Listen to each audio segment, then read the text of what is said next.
October-November 1978. The sport of professional wrestling is alive and traveling. From Memphis to Montreal, Tokyo to Tennessee. And the Wrestling News, the official magazine of wrestling, is the passport for those who live and breathe the knack game. Issue number 50 feels monumental, celebrating the halfway point of a decade where wrestling still feels dangerous, regional, and alive. The cover glimmers with two faces of dominance and ego. Nick Bockwinkel and Bobby "the Brain" Heenan, captured in full color by Art Christofferson, looking like professional wrestling royalty. Inside, just a page later, Jerry Lawler, in his prime Memphis arrogance, follows with his own color feature by Jim Cornette, bridging the northern AWA polish and the southern showmanship that would soon define national television wrestling. Page 2 keeps the spotlight burning with Joe LeDuc, photographed again by Christofferson. Standing in that familiar storm of intensity, veins bulging, eyes wide, his face the very definition of territorial madness. These first few pages alone read like a roll call of late 70s giants, each man immortalized on glossy stock before a single word of editorial text even begins.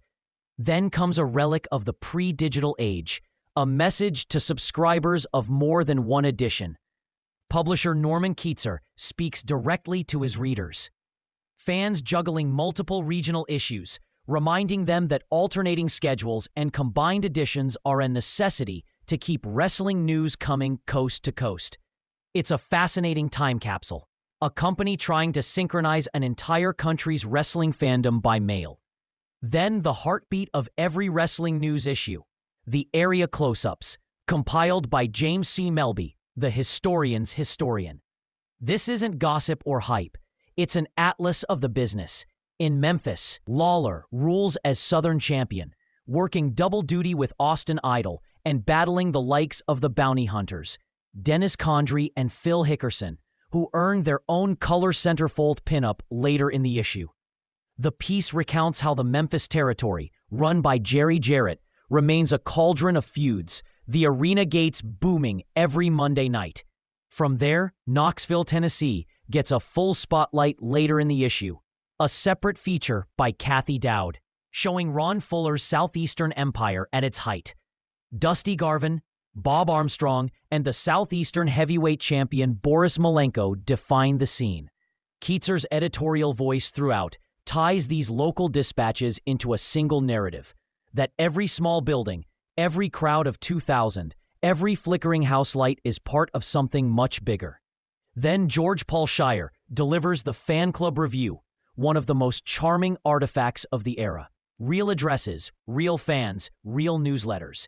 You could literally mail $1 and join the Nick Bockwinkel Brigade or the Bruiser Brody International Fan Club.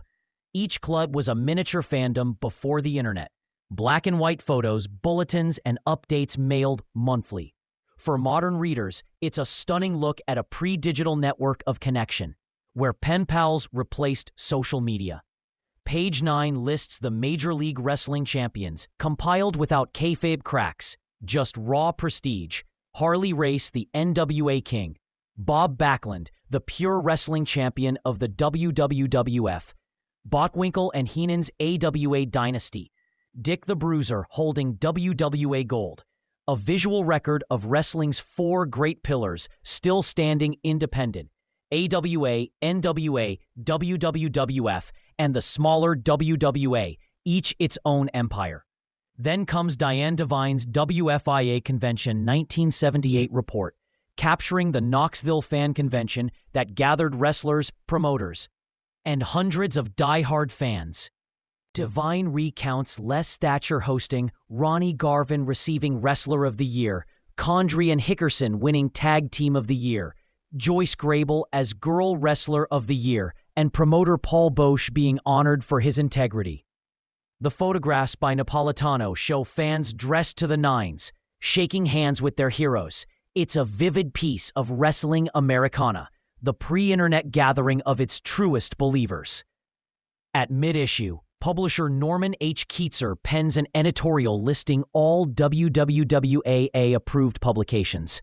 showing how his network of magazines, Wrestling News, Wrestling Review, Arena, and Ringside, worked together as a syndicate. Each was tied to the WWWAA Hall of Fame, ensuring legitimacy and keeping the illusion of the sport intact for readers. Then, Greg Anderson's Remembering Lonnie Moondog Mayne, a somber, straightforward remembrance of the beloved wild man who died in a car accident 3 years earlier. It's not sensational, it's heartfelt. Anderson's prose describes Mayne's blend of violence and charm, his unfiltered energy, and how he connected with audiences in Portland and San Francisco. A photograph by Napolitano shows Mayne mid-roar, equal parts fury and charisma. Next is Jim Cornette's Remembering Pete Managoff, paying tribute to a forgotten pioneer of the early television era, a man who helped define the heel style of the 1950s. Cornette's tone is reverent, part eulogy, part history lesson. Gene Gordon's Japanese Wrestling News reports on Antonio Inoki's latest triumphs for New Japan Pro Wrestling and the steady growth of Giant Baba's All Japan Empire. The language is crisp and factual, title defenses, tours, and international visitors from the States. Koichi Yoshizawa's Wrestling from Down Under follows, covering Australia's fading scene under Jim Barnett and Lord James Blears. Shane Jones and Dave Cameron then bring readers the British Wrestling News, highlighting Big Daddy, giant haystacks, and the world of sport boom. Ernest Sodergren's profile, Tommy Sigler, a true credit to the sport, shines bright as a rare character piece. Sigler, once Southern heavyweight champion, is portrayed as a working-class hero, a clean-cut grappler respected across regions. Sodergren writes him as the model of wrestling integrity. James C. Melby contributes again with WWWAA Hall of Fame, Jim Londos, a historical piece tracing Londos's career from the 1920s to the 1940s, his Olympic-style discipline, the Madison Square Garden sellouts, and his unmatched popularity among immigrant fans. It's pure mat history, wrestling journalism before it became entertainment news. Gerhard Schaefer's European Wrestling News reports from Germany and Austria, Otto Wance's promotion, Rudy Mueller, and the legacy of Klagenhofer Stadium tournaments. George Napolitano's Wrestling in Puerto Rico follows, chronicling Carlos Colon's bloody wars with Abdullah the Butcher and the Sheik, as well as the rise of the invaders. The photography is vivid, sweat, chain-link fences, and that unmistakable Puerto Rican crowd energy. The back pages keep rolling. Photographer's Corner by Paul Eldred, profiling the cameramen behind the lens. The Young Challengers by David B. McLean, a look at wrestling's next generation, with mentions of future stars making waves in smaller circuits. And the Bounty Hunters photo spread, followed by Ronnie Garvin's color portrait, fists raised, defiant as ever. And between these main features, a time capsule of advertising gold, wrestling posters, and 8x10 glossy photo offers from George Napolitano's archive. Subscription cards, mail order back issues for $2.50 each. A small ad inviting fans to the Pro Wrestling Enterprises photo service, a literal storefront for wrestling photography.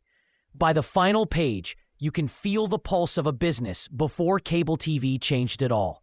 The territories are strong, the champions defined, the heroes human, the fans engaged by letters, not screens. This isn't wrestling as nostalgia. This is wrestling as documentation. A living record of the sport before national expansion, preserved by journalists, photographers, and fans who treated it with reverence. This was the Wrestling News, October-November 1978, a global snapshot, a magazine as vast as the business itself. This is From the Pages.